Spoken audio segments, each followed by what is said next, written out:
ओम श्री गणेशाय नमः। आप सभी का हमारे चैनल पर हार्दिक स्वागत है।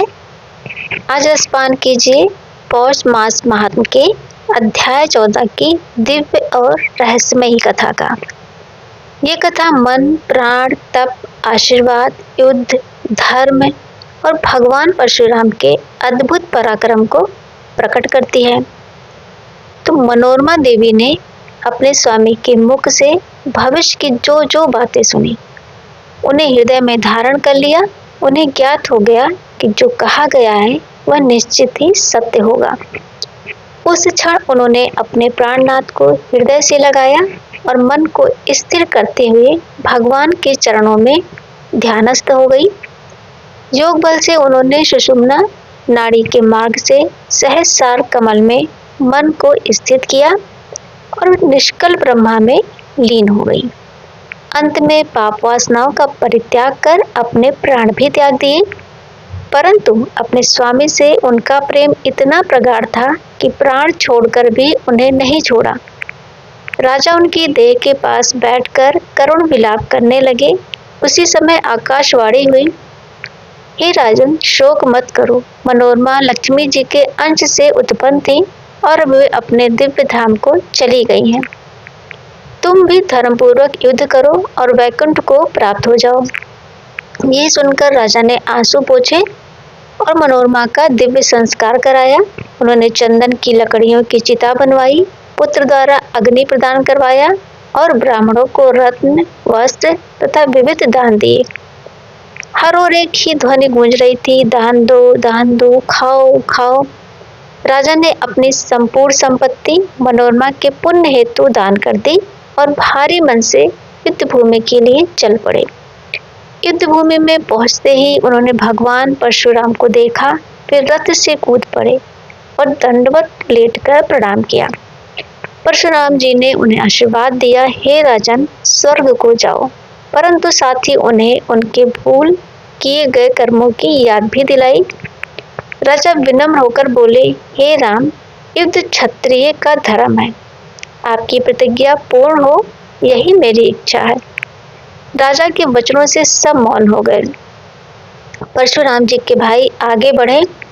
मत्स्यराज ने उनका सामना किया, बाणों के जाल बिखेरे, अस्त्र शस्त्र चलाए, परंतु परशुराम जी और ऋषियों के दिव्य अस्त्रों ने सब नष्ट कर दिया। मुनियों ने शिव त्रिशूल उठाया, तभी आकाशवाणी हुई, त्रिशूल मत चलाओ। मत्स्यराज ने शिव जी का वह कवच धारण किया है जिसे स्वयं दुर्वासा ऋषि ने दिया था, पहले वह कवच मांग लो। परशुराम जी ने संन्यास धारण कर रखा था, धारण कर राजा से कवच की याचना की। राजा दानी थे, उन्होंने ब्रह्मांड विजय कवच उन्हें दे दिया। कवच उतारते ही परशुराम जी के त्रिशूल के आघात से राजा धराशायी हो गए।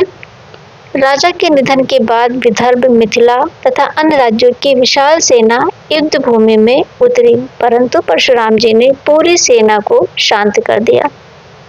जब सुचंद्र राजा युद्ध में उतरे, देवी भद्रकाली स्वयं उनकी रक्षा करने लगी। ये देखकर परशुराम जी ने शस्त्र त्याग कर देवी की स्तुति की, हे जगदम्बे, आप दुर्गति नाशनी, जगत धात्री, शंकर प्रिय पत्नी, माया स्वरूप, दया की मूर्ति हैं। मेरी प्रतिज्ञा पूर्ण कीजिए। देवी प्रसन्न होकर अदृश्य हो गई।